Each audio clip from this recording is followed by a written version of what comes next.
Muy bien, vamos a retomar nuestro 30º Congreso Interamericano de la Industria de la Construcción.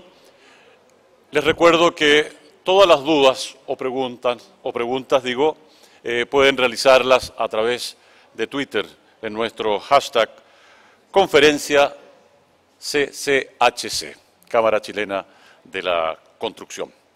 El tercer bloque busca profundizar sobre la regeneración y la movilidad. Hemos invitado a uno de los expertos mundiales en transporte, el señor Christopher Segrass, quien expondrá sobre movilidad sustentable como eje para el desarrollo de proyectos urbanos en áreas deterioradas, en ciudades segregadas y en países altamente concentrados. El señor Segrass es Master of Science en Transporte y PhD en Planificación Urbana y Regional de MIT. Desde el año 2002 imparte cursos sobre planificación urbana integrada, transporte, finanzas y estadísticas como miembro del Departamento de Estudios Urbanos, Planificación e Ingeniería de MIT. Es integrante del Consejo Asesor Transportation @MIT y codirige también el programa de esta universidad en Portugal. Tiene experiencia práctica en el desarrollo de planes para las ciudades de Beijing, Ciudad de México, Cartagena y Santiago de Chile, de la cual posee vasto conocimiento. Ha sido asesor de la Agencia Internacional de Energía, el Banco Mundial, el Banco Interamericano de Desarrollo, Naciones Unidas y múltiples gobiernos. Actualmente sus investigaciones se vinculan a las relaciones entre ingreso, transporte y emisión de gases de efecto invernadero en nuestra capital, la relación entre diseño urbano y eficiencia energética en Jinan, China, y el impacto sobre sistemas de transporte de asociaciones público-privadas con énfasis en autopistas urbanas. Dejo con ustedes al señor Chris Segrass.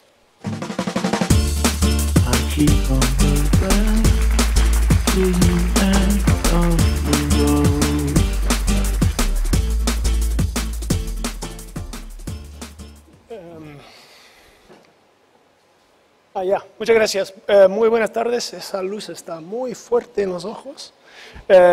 Gracias por la introducción y muchas gracias a la Cámara por haberme invitado y a ustedes por estar aquí a escucharme. Ojalá que...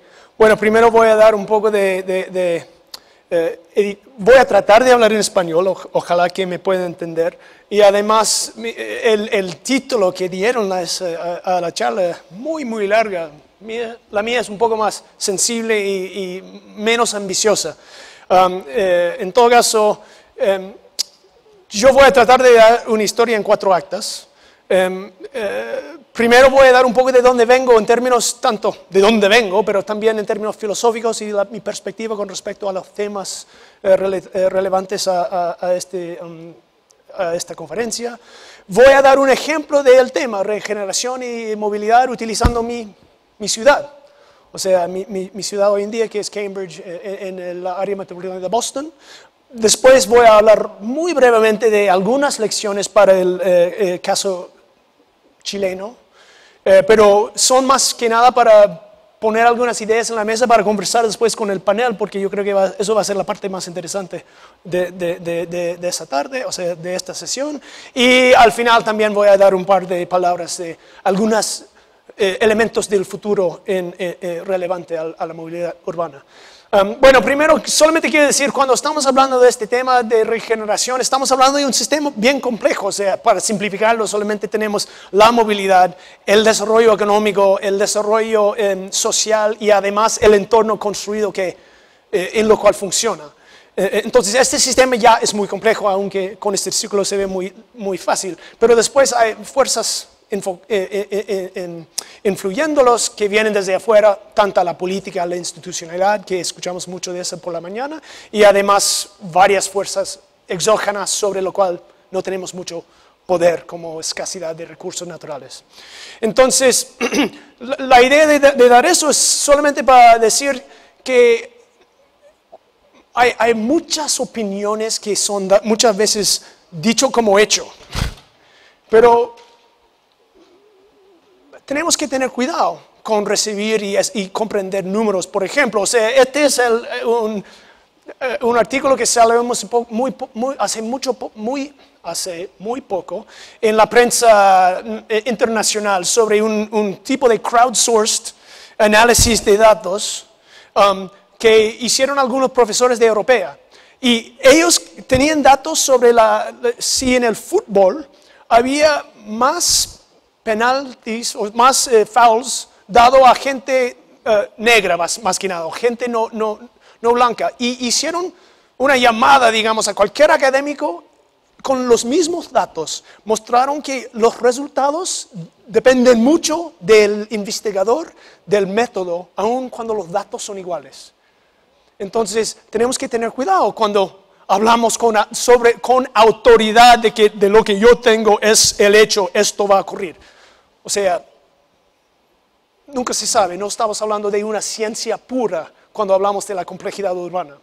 Ahora, voy a dar un par de palabras sobre yo personalmente para darle mi perspectiva, de dónde vengo, o sea, filosóficamente, cómo me acerco a este tema de ciudad y movilidad. O sea, primero, soy aficionado de la ciudad, y no lo veo como contraste que también soy aficionado de la naturaleza, los dos van mano en mano, porque la naturaleza requiere ciudad y viceversa. Ahora, he puesto aquí mis modos diarios más comunes, o sea, primero soy peatón, segundo ciclista, o sea, soy como Batman acá. Lo encontré, no sé si lo puede leer, pero me parece entretenido, ¿no?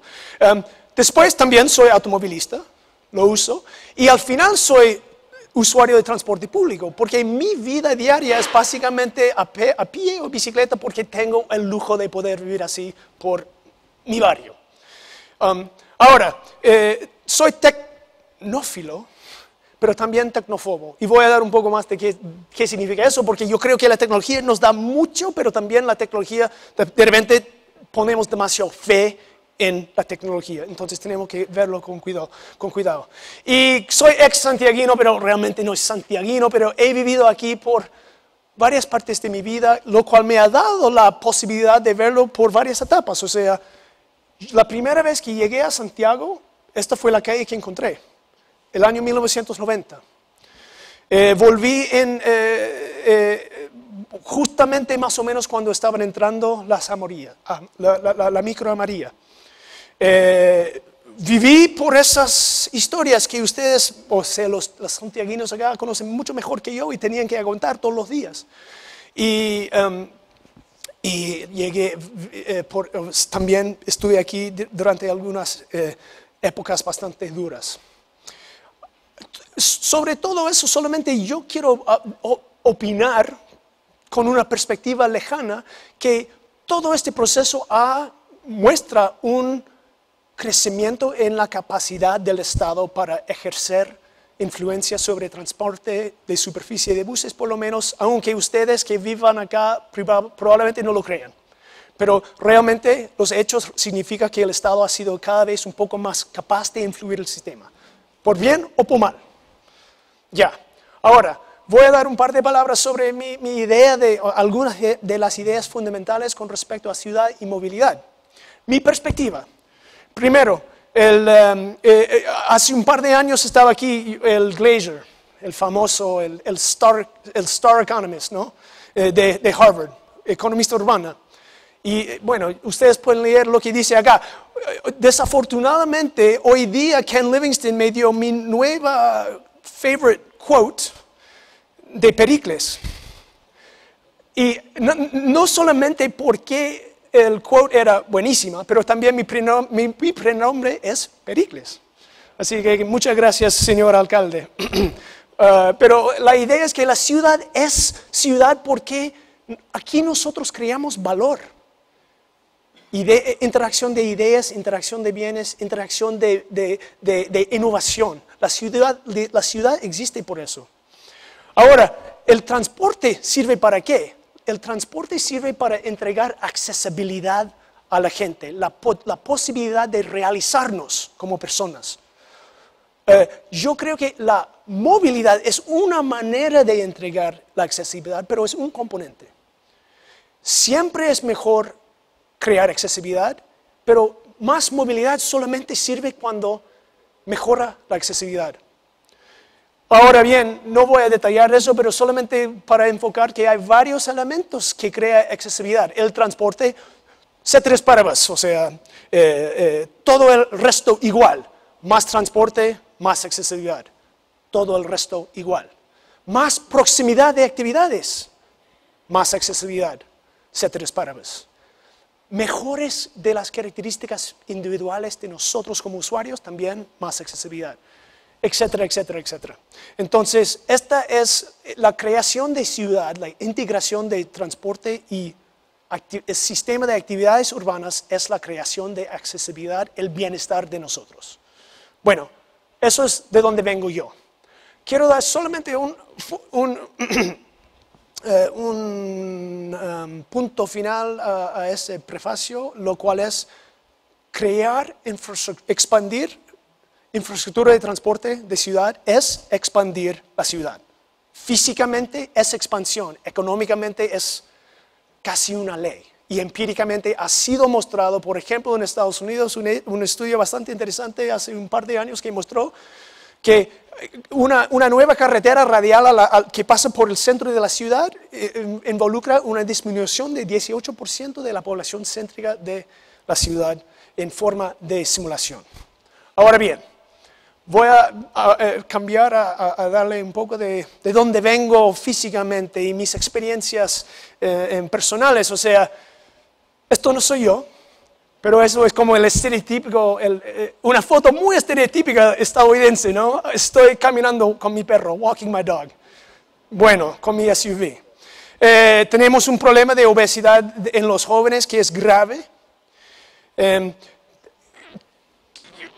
La foto no necesita palabras, ¿cierto? En inglés la palabra es irony, yo sé que la traducción no es directa, pero... y las tonterías son infinitas en mi país natal. Pero todo eso tiene una implicación muy importante para nosotros y escuchamos eso durante la mañana, tanto de los dos expositores de la sesión de la mañana. Pero significa para nuestros hijos que en las últimas 2 décadas ha disminuido más o menos 80% su radio de experiencia fuera de la casa. O sea, es un poco dramático, o sea, los niños no están viviendo en jaulas, pero todo eso tiene un impacto social y en términos de calidad de vida que es realmente importante. Ahora, llegando ahora a mi ciudad y el caso que quiero mostrar como un caso interesante, por lo menos con respecto al tema de regeneración. Primero tengo que darles un poco de historia geográfica. Aquí, bueno, el X es downtown, la ciudad central de Boston. El X negra es mi casa, donde vivo yo, y como dije antes, mi vida es muy local porque mi empleo está en el MIT, entonces son 1,5 kilómetros, o sea, es un lujo realmente. Pero no necesariamente iba a ser así. La historia de Boston en la época moderna empieza con antes del programa Eisenhower de Construcción Nacional de Carreteras. Y nosotros tenemos el beneficio de una gran red de carreteras construida en los años 50 y antes, de hecho. Pero llegó a un punto de esas propuestas estaban llegando cada día a más oposición social, ciudadana, orgánica, que se dieron cuenta que la construcción de la autopista urbana tenía impactos nefastos para algunas poblaciones. Esta es Cambridge, el mapa. Donde pasa el rojo es básicamente donde vivo.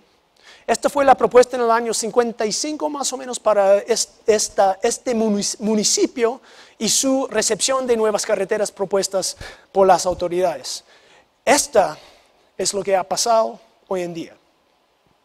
O sea, las comunas, varias comunas en la ciudad dijeron que ya basta con carreteras, hasta el punto que el gobernador del estado dijo moratorio a carreteras urbanas en la región metropolitana de Boston hasta que estudiemos bien lo que debemos hacer como sociedad en conjunto. Y lanzó un proceso de planificación abierta que era en su época sin precedente.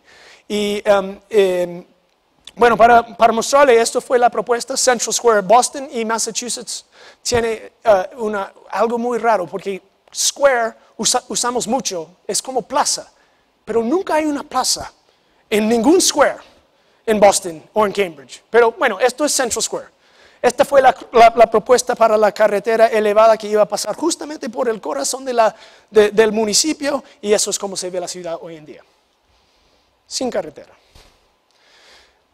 Otro elemento que salió del plan abierto de planificación en el año 1972 fue una rededicación de la expansión en la red de transporte masivo en trenes. Extensión de la línea roja, rehabilitación de la línea naranja y expansión de la línea azul. Lo que da hoy en día al sistema de transporte público un esqueleto, los huesos básicos muy fundamentales para transportarnos. Ya, otro, de este mismo plan de transporte en esa época salió otra idea que a lo mejor algunos de ustedes han escuchado, pero es una anécdota bastante importante para este tema, y se trata del llamado Big Dig. Y voy a detallarlo para que sepan de lo que hablo. Pero esta es una foto aérea de Boston, la ciudad misma, en el año 1950 aprox. Y este fue un resultado del plan de Eisenhower en el año 1954, más o menos, cuando empezaron a poner entre medio del corazón una carretera elevada. A un precio, hoy en día es más o menos $1,000 millones. $1,000 millones. Recuérdense. Ya, esto es más o menos lo que borraron. Esto es más o menos el proceso de construcción. Eso fue cuando abrieron la carretera, y eso fue unos años más, unas 2 décadas más, sobrepasó por mucho la demanda original estimada. Ya, justamente más o menos cuando terminaron la entrega de esta infraestructura, salió la idea de soterrarlo. Y otro elemento del plan del 1972 era formalmente poner en la mesa la idea de soterrar esta misma cosa que construyeron una década antes. Y esto nos llegó a un costo de $14,000 millones actuales, o sea, 14 veces más del costo original para, en inglés la palabra sería retrofit. A mi juicio, un error fatal original. O sea, no era fatal porque la ciudad sigue, ¿cierto? Esto es lo que tenemos, hoy en día esto es lo que tenemos. O sea, si lo que hay al lado derecho es más o menos, o sea, podemos argumentar sobre el elemento estético, pero sin duda es mejor de lo que había antes. Ya, todo eso es importante porque ahora voy a llegar al tema de regeneración urbana en mi propio barrio. Y digo mi propio barrio porque este es otro square, Kendall Square. Muéstrame dónde está el square, todavía estoy buscándolo. A ver, seguramente voy a hacer algo incorrecto acá. Este es MIT. Y esto es lo que era Kendall Square en el año 80. Esto era NASA antes de que se fue a Houston. Y el resto es más o menos lo que se ve acá, estacionamiento y sitios hermosos. Este es Kendall Square hoy en día. Lo más importante de ver esta imagen es la siguiente, en mi opinión. No hay ninguna infraestructura nueva, carretera, de red vial. Lo único que hicieron era extender, o sea, llegó el metro acá en 1912. Lo extendieron en los 80 como parte de ese plan hacia el este, en los años 80, y yo creo que parte de eso fue lo que pasa hoy en día en Kendall Square. Kendall Square hoy en día es el mercado más caliente en el país en términos de inmobiliario comercial. O sea, no estoy diciendo que su vecino, nosotros, no tiene alguna influencia aquí, es evidente, ¿no? Es la economía de spillovers. Pero esta es, por ejemplo, las tasas de vacancy rates y las rentas. O sea, aquí se puede ver, digamos, el impacto de la crisis de la década pasada. Pero esa es la densidad de empresas innovadoras. O sea, Kendall Square, Silicon Valley, nada que ver con nosotros. Harvard Square, son Harvard, ellos no saben nada, etcétera, etcétera, etcétera. O sea, hay que, en broma. Entonces, Kendall Square sí es un hub de innovación sin precedente a mi juicio que tenemos hoy en día en el país. ¿Y qué es lo que está pasando acá? Es que uno se puede ver aquí más o menos valor agregado a la producción. O sea, quizás el ejemplo de abogado no es necesariamente el ejemplo pero cada actividad que requiere más interacción personal requiere densidad, por definición. ¿Por qué? Porque el tiempo de viaje de esa persona es sumamente alta. Ellos están muy disponibles a pagar por la cercanía. Y esto es lo que justamente está pasando en Kendall Square. Y fíjense que eso es muy distinto a lo que pasa cuando uno va expandiendo la ciudad. O sea, va bajando la posibilidad de crear densidad en nodos de innovación, a mi juicio. Otro elemento muy interesante con Kendall Square es la siguiente. O sea, 400,000 metros cuadrados probablemente no es mucho para el caso de Santiago. Por ejemplo, no sé cuánto han construido en el llamado Sanhattan. Pero seguramente es más que 400,000. Pero en Boston esto es mucho. Y lo que este gráfico se muestra es que el tránsito vehicular no ha cambiado. O sea, no hay una disminución, ¿cómo lo hicieron? Los elementos claves a mi juicio: primero, la densidad; segundo, integrado con la vivienda. Esos son espacios para innovación. Esos son usos mixtos. Había un enfoque muy importante en el diseño del espacio, en la entrega de espacios públicos. Escuchamos esta mañana la importancia de los espacios públicos en crear lugares donde la gente quiere vivir. Y además un énfasis muy fuerte en la gestión de demanda de transporte. Y yo creo que la historia de Kendall Square tiene que ser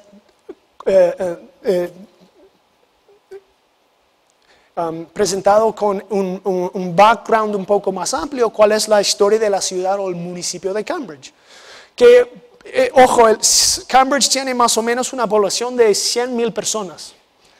Entonces, para orientarse con respecto a cómo se compararía, por ejemplo, con una comuna acá en Chile, ¿cierto?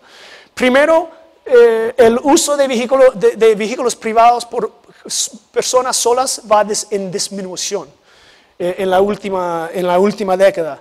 Eso se ve que Cambridge realmente es la ciudad de tracción humana más importante en el país, combinando bicicleta y los viajes a pata. Pero eso también, no solamente los residentes, pero también la gente que trabaja en Cambridge y vive en otras partes. O sea, eso también es un spillover, un beneficio de qué es lo que ha hecho Cambridge. Todo eso con un aumento en la gente, los hogares acá, habitacional, y una disminución en la cantidad de estacionamientos que ofrece la ciudad. Es impresionante. Entonces, algunos otros, al fondo lo que está pasando en Cambridge es una ciudad desmotorizándose. Y eso no es por una caída en el egreso de la persona. No, al contrario. Entonces, la pregunta es, ¿qué está pasando? Bueno, uno puede ser que los cambios en las preferencias y el comportamiento de la gente que viven allá o que atrae Cambridge son distintos. O sea, probablemente son o están cambiando.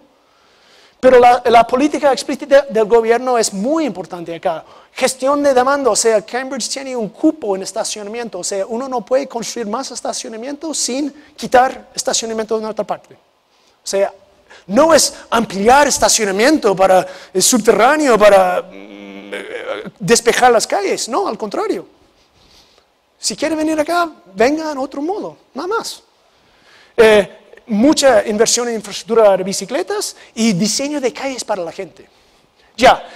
Yo creo, mi inferencia es que eso es una filosofía del gobierno que supuestamente también refleja la filosofía de los residentes, si funciona el sistema democrático, ¿no? Que podemos preguntar, eso es otro debate.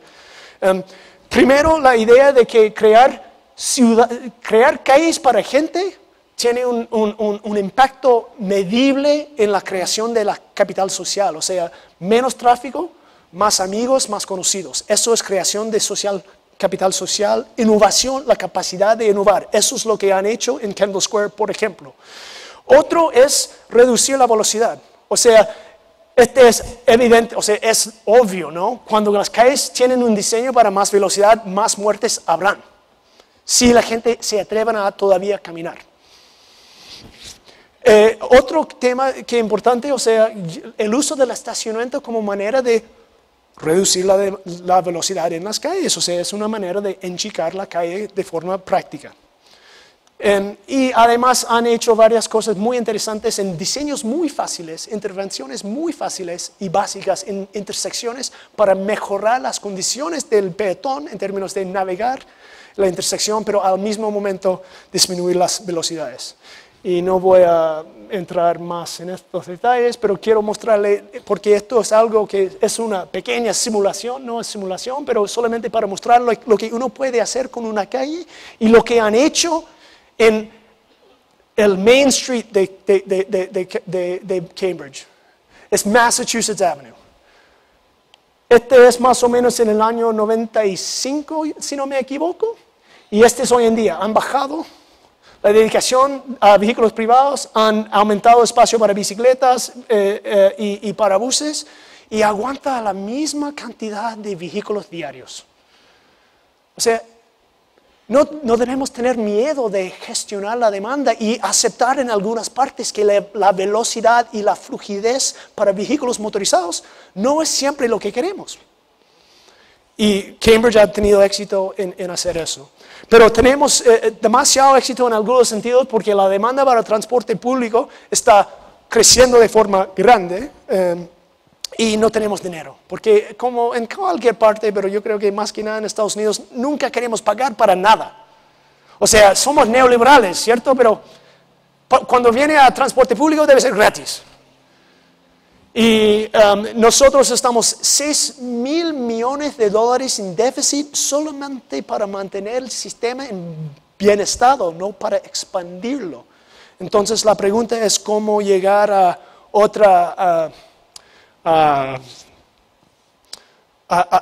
satisfacer la demanda creciente, y han llegado ahora a la propuesta de un sistema BRT, transporte rápido en buses, que seguramente lo han escuchado. O sea, esta fue una propuesta que salió por una asociación pública-privada, o sea, entre organizaciones no gubernamentales y empresas privadas, una asociación de empresas privadas que decidieron que nuestra solución en el corto plazo tiene que ser BRT. ¿Y por qué el BRT? Porque el BRT, los casos empíricos en el mundo muestran que el BRT puede ser tan productivo como un metro en algunos casos, pero siempre más productivo casi que una tranvía. Entonces, la idea es, ¿por qué no podemos hacer esto en Boston? Este es Quito. ¿Por qué no podemos hacer esto en Boston? Este es la ciudad de Malmö, en Sweden. Tenía el gran suerte de estar ahí hace un par de semanas y este sistema de bus es increíble. O sea, funciona como un tren. O sea, nadie se da cuenta que no está en un tren. Pero tiene más flexibilidad. Ahora, en los 4 minutos que me quedan, voy a tratar de entrar a la tercera acta. ¿Qué significa todo eso para el caso de Santiago? No, el caso chileno, pero probablemente enfocando en Santiago un poco porque es la ciudad que más conozco. Primero, yo creo que una lección importante es que la ciudad que construimos influye cómo compartimos nuestro comportamiento. Eso es bastante evidente. Y además, la entrega de infraestructura de transporte influye la ciudad, cómo se ve la ciudad que construimos. O sea, como por ejemplo la expansión de carreteras va a producir una expansión de la zona metropolitana. Entonces, yo creo que es importante ver eso en el caso de Santiago, porque yo hice este análisis hace varios años que trata de, utilizando los datos antiguos de la encuesta origen-destino, que muestra, por ejemplo, más lejos del centro de la ciudad, mucho más se usan en auto. O sea, estas son elasticidades, entonces es básicamente igual que el efecto del ingreso. O sea, estos son efectos iguales, o sea, otro importante impacto yo creo es que la distancia, cuando una casa se aleja más del metro, usa mucho más el vehículo, igual es un impacto casi parecido a la distancia del centro y el ingreso. Entonces ahí ya tenemos unas herramientas que podemos imaginar para gestionar la demanda para transporte privado.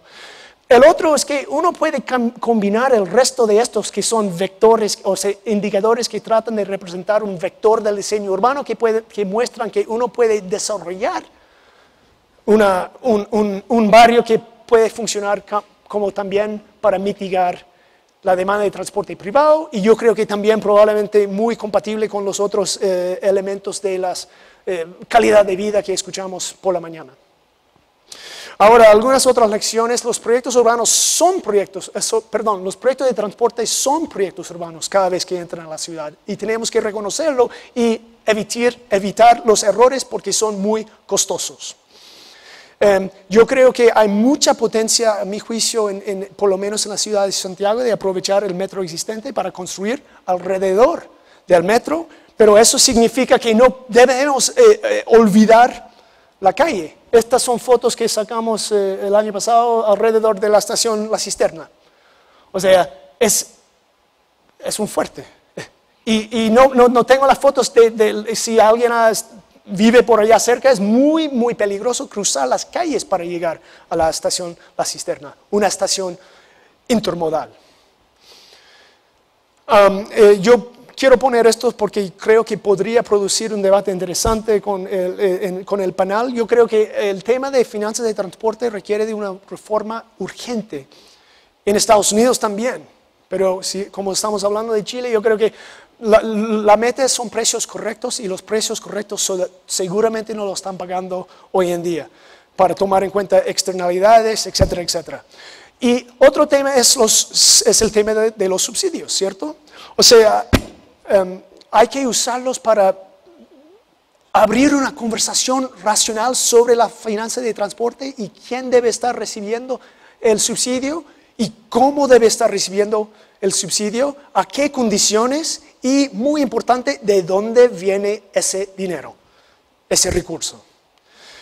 Yo creo que, bueno, y además hay la posibilidad, es posible que el proyecto NAP de la nueva Alameda Providencia puede ser un buen ejemplo de eso, de utilizar gobiernos no locales, pero para promover una colaboración municipal, mientras que esperemos que algún día hay un alcalde mayor que quizás habrá o no. Ahora, en el poco tiempo que me queda, que ya no es mucho, quiero dar un par de ideas en la mesa para quizás también promover un poco de conversación después. Primero, esto es solamente para dar mis ideas de algunas tendencias hacia el futuro que van a impactar seguramente este tema de movilidad y generación urbana. Primera es la digitalización de la ciudad, o sea, casi todos acá seguramente tienen esto, algún aparato parecido, que es sensor, que es computador, que es elemento de telecomunicación, es un microscopio, es una manera de diagnosticar la ciudad, de operar la ciudad, de navegar la ciudad, y está cambiando cómo usamos la ciudad y el sistema de transporte. Eso también es parte de la idea de que nueva infraestructura muy liviana puede cambiar de forma dramática cómo operamos la ciudad. Estos son proyectos que estamos trabajando en Singapur con colaboración en el gobierno, combinando sistemas livianos de gestión de tránsito con modelos de predicción en tiempo real, y eso abre la idea de nuevo transporte público que es a demanda. Yo creo que el transporte público va en esta dirección. Obviamente los vehículos autónomos Vienen, ya están. Estos son algunos que hemos probado en Singapur. De hecho, teníamos una prueba pública, un piloto público que cualquier persona podría subirse y utilizar el sistema. Obviamente fue en un parque, entonces los conflictos eran bastante mínimos. Pero no sé si ustedes escucharon eso es Tesla. Anunciaron la semana pasada. Tú puedes download por $2,500 Autopilot. Y en carreteras puedes manejar con autonomía. Eso está cambiando todo. Seguramente va a venir. Ahora, yo creo que la autonomía tiene mucha potencia en el transporte público. No quiero decir que la idea es quitar el trabajo al chofer, pero en algún momento va a llegar. Y de hecho, este es el chofer del bus eléctrico que subí en Gothenburg, Sweden, hace un par de semanas. Era un tipo muy, muy feliz con su trabajo, porque le dio mucho orgullo. Y me dijo, esas fueron sus palabras, es como manejar un Tesla.